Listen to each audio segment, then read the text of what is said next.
I'm not gonna lie to you guys, I'm fucking terrified. The Lions are 9-4, but after this loss to the Bears, the doubts are starting to creep in my head. This didn't start after the loss to Chicago. This started all the way back when we lost the Ravens in embarrassing fashion. We went 4-2 down the stretch, but we're seeing a lot of cracks in the armor of what we thought the strengths of this team was. Where do I begin with Ben Johnson? Ben Johnson has regressed as a play caller. He is getting way too cute with his play call when all he has to do is go with the strengths of this offense. Instead, he's trying to show off how smart he is and not do what's best for his offense, nor is doing what made him a great offensive coordinator in 2022. In 2022, his play calling led to 8 games of 30-plus points. What made Ben Johnson a great play caller in the first place is his ability to spread the ball around and make lesser guys like Josh Reynolds, Khalif Raymond, Brock Wright, and Jamal Williams work. When you spread the ball around versus force-feeding to just Amon-Ra St. Brown and Sam Laporta and feeding Montgomery, teams are going to know exactly what you're going to do. I honestly think that the NFL has caught up to Ben Johnson's tendencies and his playbook. Ben Johnson didn't create this new offense. All he did was use the offense what Jared Goff used back with the Rams as a base and then added some of his fingerprints of his own. He's still a great offensive coordinator, but he needs to pull his head out of his ass.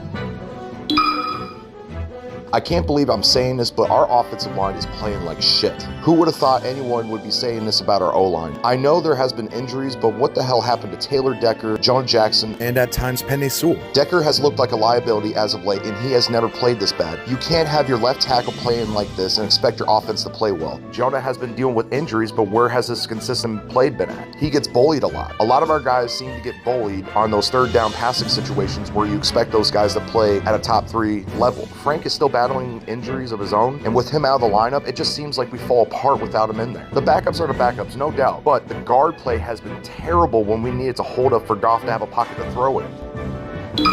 There is no shock to anyone that the defense has been bad all season, but a lot of people are blaming Aaron Glenn for the entire thing. Seriously, have you seen this D-line? Hutch and Aleem, who is now on IR, nobody else is making plays up front. Our sack numbers are terrible, which makes our pressures we generate mean absolutely nothing. The secondary can't seem to stop anybody or at least put up a fight. Kirby has regressed, Tracy has been inconsistent, Jerry Jacobs is doing his best, and all we can do is play the guys we have. Again, what is Aaron Glenn supposed to do with the lack of talent on this defensive side of the ball? Some people don't want to admit that Hutch is not playing up to the level that he should be playing. He had a good game versus the Bears, but the last 6 games he's been underwhelming for a number 2 overall pick. 6.5 sacks in 13 games? Oh yeah, that's clearly Aaron Glenn's fault. Let's also blame AG for the rest of the D-line he has to work with. It is what it is with the defense, but man, try and get some turnovers so you give your offense more opportunities, or even blitz more. If you're 25th in sacks, you have to do something. And even if the blitz doesn't work, who cares? Show these offenses that you're not going to back down and take the punishment. The scary thing about this defense, like I said before, is that it is what it is, and if we at least want to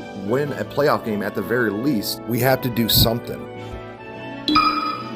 Jared Goff also hasn't been playing well, but I think honestly his bad play is a result of what I mentioned previously. Make no mistake, he has to play better. He can play good football, but when his security blanket fails him, he gets rattled. But we can't expect to win these next 4 games with a rattled quarterback. Again, I don't think Goff is the biggest reason why we're playing bad. We need Goff to play good to avoid more regression with the team overall. Some of you guys are probably thinking, wow, you went so easy on Goff. Well, when your offensive line and play caller is playing like shit, what do you expect? I'm not going to totally give Goff a pass, but again, guys, Ben Johnson and the offensive line is our core foundation and strengths of this team. We need to make those things work for Goff to play well and succeed. This team is looking more and more like frauds as the week goes by.